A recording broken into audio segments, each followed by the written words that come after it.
So,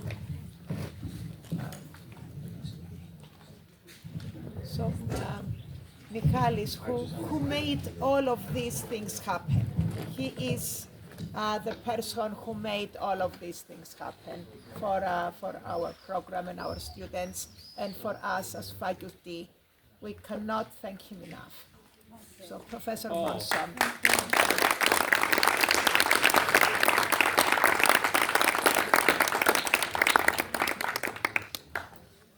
Thank you very much.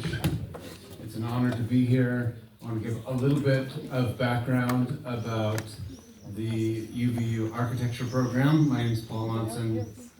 I run the architecture program at UVU. I received my master's degree in architecture and traditional urbanism from the University of Notre Dame, and eventually moved to Utah to design sacred temples for the Church of Jesus Christ of Latter-day Saints, which was a dream job for me that I never thought I would leave until there was an opportunity to teach students and to help shape a new school of architecture in 2019. And I've titled this The Pursuit of Excellence, because that's really what we're doing. It's a pursuit, always striving and improving, perhaps never reaching perfection, but education is a journey and not a destination. If you're a licensed architect, this presentation does qualify for continuing education credits, if you'd like that. You can talk to me about that afterwards. And those are the learning objectives. When I was a student, one of my mentors said to us that the standard by which we should judge our work was not what was trendy or winning awards right now, but the best that humans have ever done. That's a very high bar, and many students found that discouraging, but to me, that was inspiring, and I've made that my goal. A different way of phrasing this idea is from Winston Churchill, who said, "The farther backward you can look, the farther forward you are likely to see." And this photo from a recent trip in Rome with our students is of a little statue of the god Janus on the Ponte Fabricio, the oldest bridge in Rome, dating back to 62 BC. Janus has two heads. One looks backward and one looks forward. It's where we get the word January in English, the first month of the year, when we set New Year's resolutions.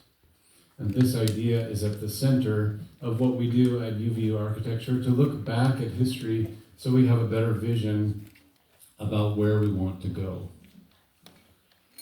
I'm thrilled to announce that in May this year, we received official notice from the NAAB, the National Architecture Accrediting Board, that our program met the highest standards of education in the United States and is now one of only 56 schools in our country with an accredited bachelor's degree, or BArch, the only one in our state in Utah. And we have been celebrating all summer. Accreditation takes 7 years minimum, which we did, and I would describe it to someone who's not familiar with this process as kind of like being examined by a doctor and a dentist every day, all day, for 7 years. It's incredibly thorough and difficult, but I'm grateful for it because it pushed us to improve and held everyone accountable to achieve measurable goals. And that's my first point, the importance of setting and achieving measurable goals, which I think applies to each of us in any organization, any class, any architecture school, or even a stone workshop. This might seem a little bit abstract, but it is a simple and universal principle for running any successful endeavor.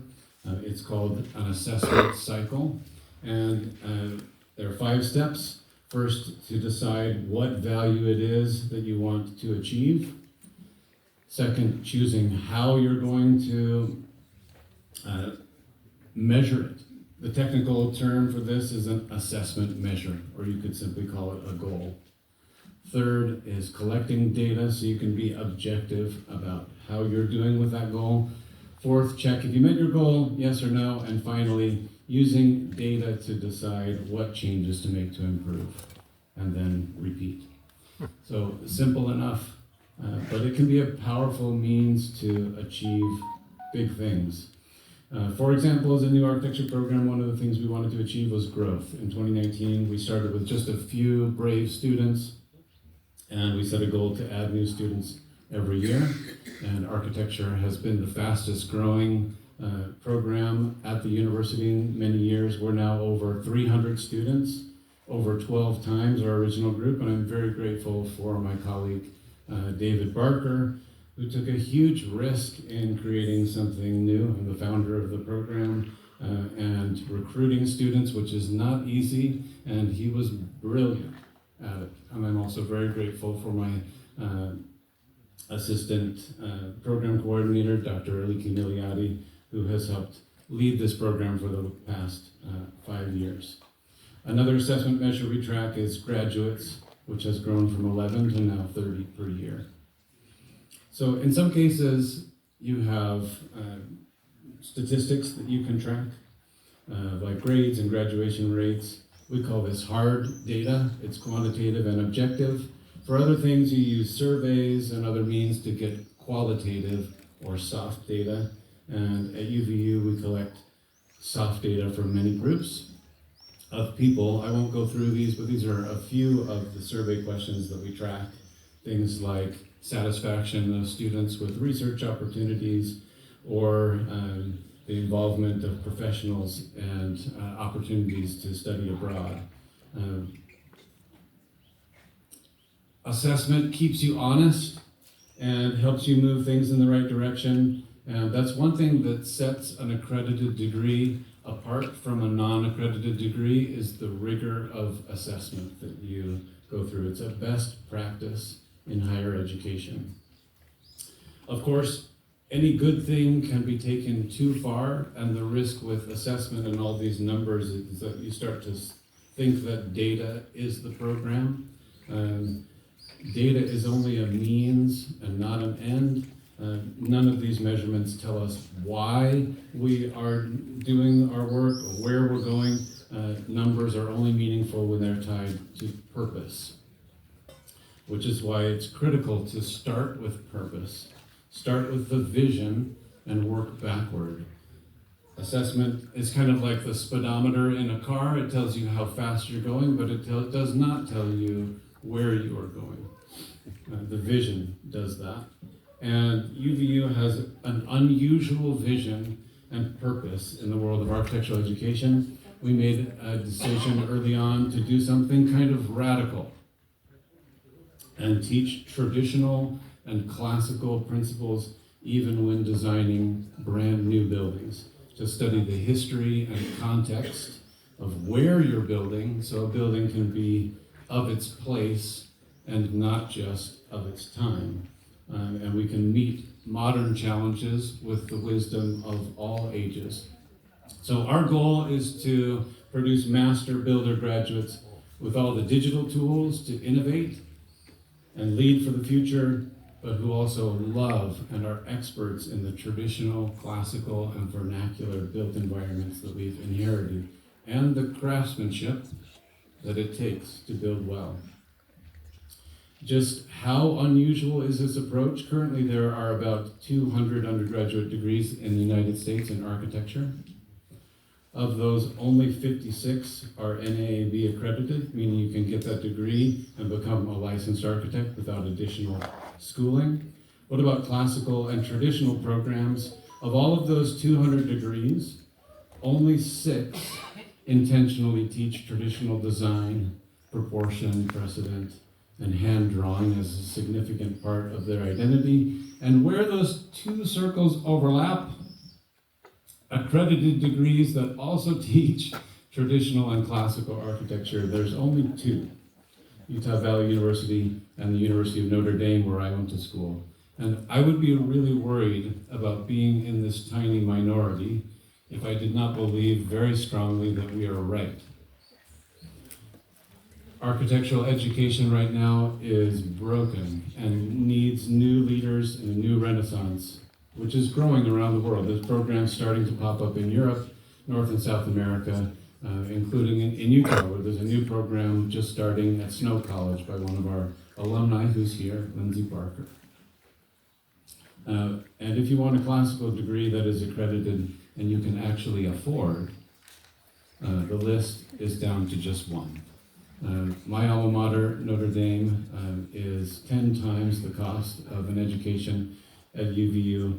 I love Notre Dame. I went there, and I have no critique of their program, only that we need more accredited options for students in traditional architecture and more affordable options, which is what we offer. The most important strength of an accredited degree is what we call integrated curriculum, meaning that design, technical knowledge, history, theory, and environmental responsibility are taught as interconnected parts of a single education rather than as isolated subjects.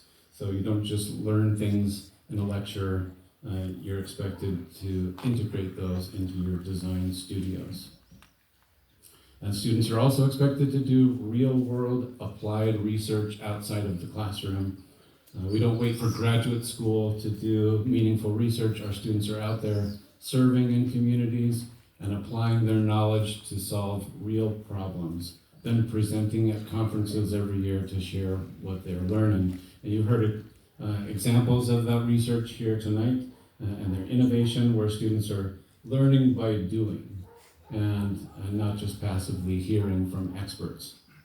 We've been really fortunate to work on real-world projects like the documentation of traditional villages in Greece and participating in the Blossoming Stones workshop. Or closer to our own home with efforts like the California Bungalow Recovery Project in Altadena, California. You may have heard last year with the wildfires in California.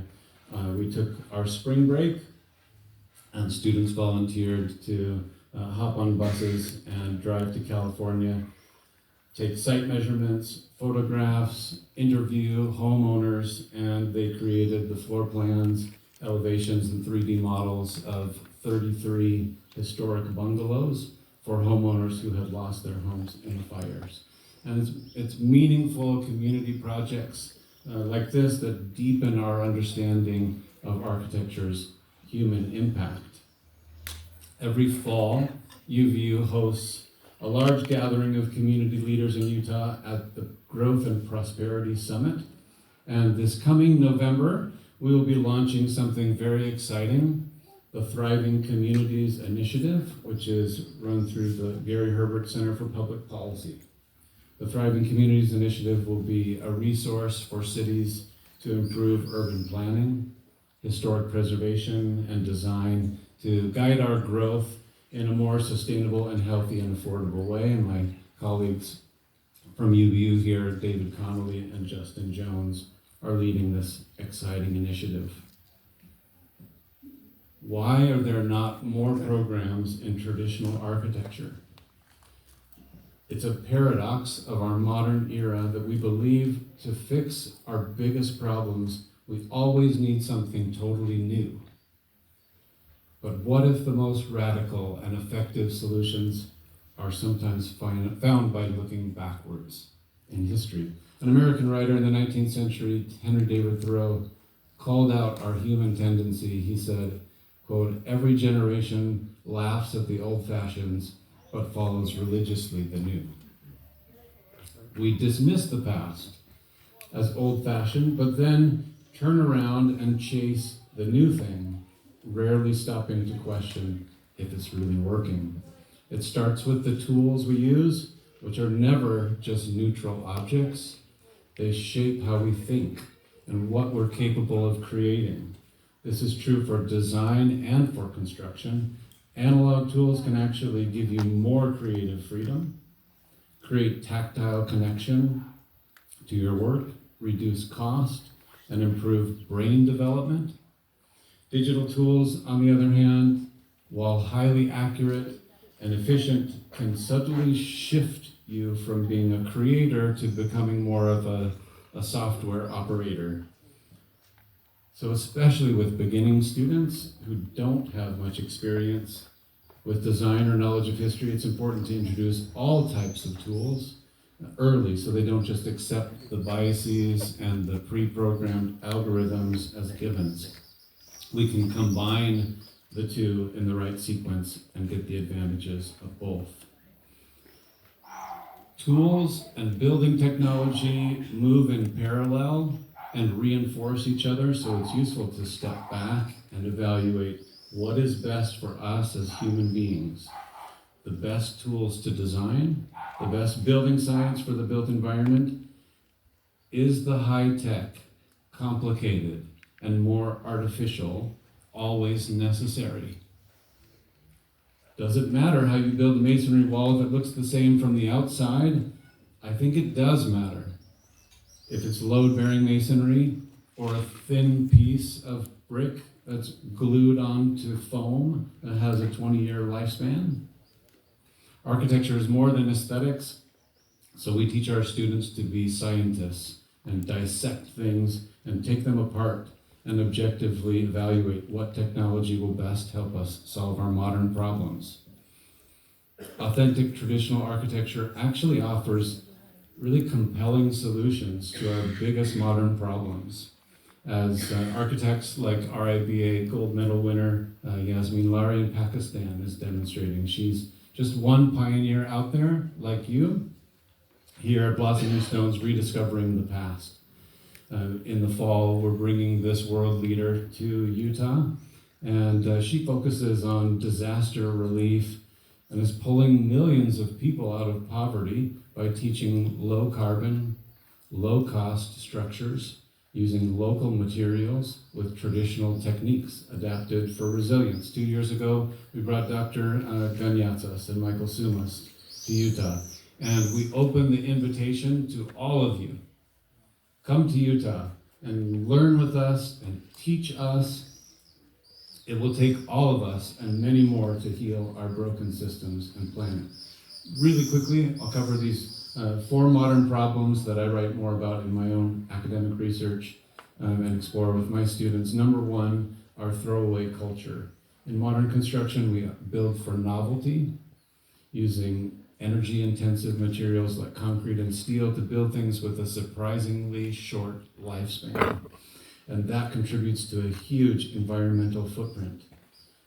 Adding high-tech gizmos to high-energy buildings is a problematic approach that doesn't really solve the problem, but passes liabilities down to future generations.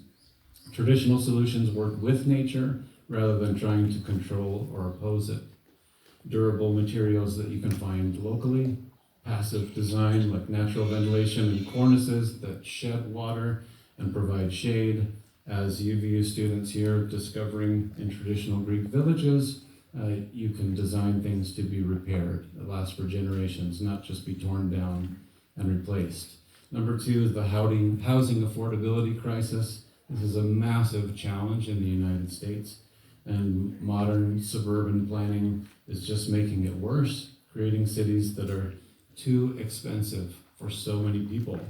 We're driving ourselves into deep debt with our car-oriented planning, but the traditional approach encourages mixed-use communities where people can live and work, which bolsters local economies, uses simpler traditional building techniques that cost less and can even empower people to self-build, as UVU students discovered touring traditional main streets in the American West. Problem number 3, this bland sameness that we see everywhere.